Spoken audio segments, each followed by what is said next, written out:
Hello everybody, welcome to UPSC class by Hanu. 15 days बचे हैं। आज हम अपनी कहानी को कल से आगे और कंटिन्यू करते हैं। So yesterday we left out जब श्री राम भरत जी से कह रहे हैं कि तुम अपने किंग की ड्यूटीज़ क्यों नहीं कर रहे हो, why are you not doing performing the duties of a king, why are you hair.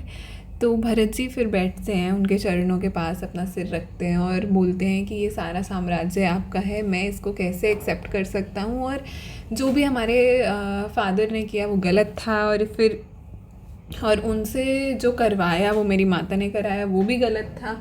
And इसीलिए अब उसी दुख के कारण वो फिर रहे नहीं, ही पास्ट अवे, एंड मेरी माता को भी उनके कर्मों का तो मिलेगा ही फल, बट मैं ये अधर्म की बात नहीं कर सकता हूँ। I can not accept this kingdom, ये आपका है, प्लीज़ आप चलिए, मेरे साथ चलिए।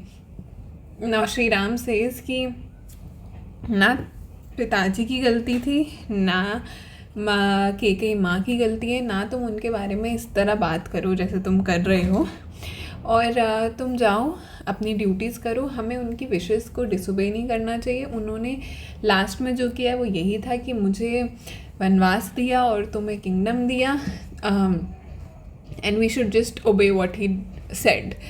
और तुम प्लीज़ वापस जाओ। अब तुम अयोध्या की सब मतलब ये प्रजा को देखो, सबको देखो, इन लोगों की क्या गलती है जो ये लावारिस घूम रहे हैं, इन्होंने क्या गलत करा है कि इनके पास कोई राजा ही नहीं है, प्लीज़ गो। भरत जी उनको समझाते हैं कि हमारी जो विडोड मदर्स हैं, हमारा पूरा जो साम्राज्य है सब उजड़ गया है क्योंकि आप नहीं हैं, आप प्लीज़ मेरे साथ चलिए। अब मतलब इन दोनों के बीच में काफ़ी देर तक यही बातचीत होती है, और फिर श्री राम बोलते हैं कि जो तुम कह रहे हो वो है जो हम चाहते हैं कि हो, लेकिन हमेशा हम अपनी चाहत जैसा नहीं पाते हैं, कभी कभी हमें किस्मत के हिसाब से चलना पड़ता है। At times destiny has its own plan, so please तुम जाओ वापस। अब ये सब बातचीत चल रही है, एंड अब श्री राम को समझ आने लगा है कि भरत जी नहीं मानेंगे, और भरत जी को भी शायद समझ आने लगा है कि राम जी नहीं मानेंगे, और वो बोलते हैं तो अब एंड भरत जी भी बोलते हैं कि आप तो प्रिंस हैं, लग्जरी में रहे हैं, इतने बड़े वॉरियर हैं, और हमारे यहाँ तो हाउस होल्डर जो आश्रम यानी गृहस्थ आश्रम जो है, आप तो उसको स्किप ही कर रहे हैं, ऐसे कैसे। आपको अपनी ड्यूटीज़ करनी होंगी और आपको चलना होगा। अब उनके बीच में ये टसल चल रही है कि किसकी क्या ड्यूटी है, कौन ड्यूटी मान रहा है, कौन ड्यूटी नहीं मान रहा है। एंड नाउ अब अगला दिन हो जाता है, एंड अब जो श्री राम है वो अब सब लोग इकट्ठा हो चुके हैं, जो भी उनके साथ प्रजा आई थी, संत आए थे, ऋषि आए थे। ऋषि भी जो है वो इस सब डिबेट्स में थोड़ा थोड़ा अपना कॉन्ट्रीब्यूशन देते हैं, but now Shri Ram declares कि ना मैं और ना भरत, दोनों में से कोई भी हमारी फादर की विशेष से ट्रांसग्रेस नहीं करेगा। मैं अपना कर रहा हूँ, वो अपना करेंगे।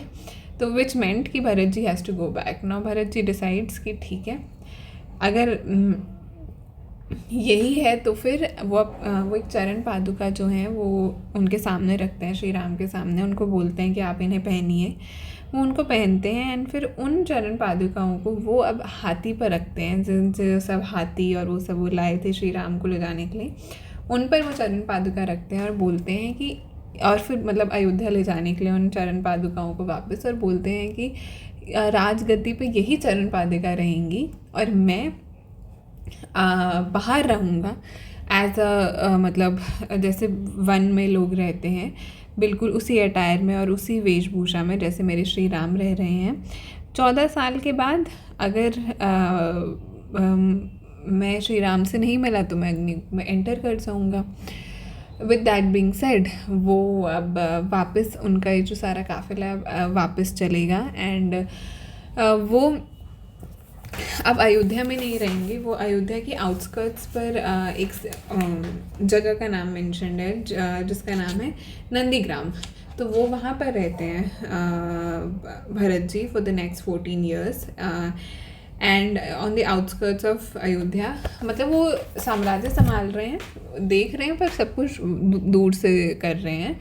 वहाँ उस राजगद्दी पर उनके ही चरण पादुका रहेंगी, और वो जो भी पैलेस की लग्जरीज वगैरह सबसे दूर रहते हैं क्योंकि उनके श्री राम उन सबसे दूर हैं। And with that being said अब हम इस कहानी को कल आगे और कंटिन्यू करेंगे और धीरे धीरे अब हम अयोध्या कांड के अंत की तरफ बढ़ चुके हैं। अब जो अगला कांड होगा दैट विल बी अरण्य कांड about the forest life. So with that being said, we'll continue tomorrow. Please do like, share, subscribe, comment. Take care of self. All the best. Bye.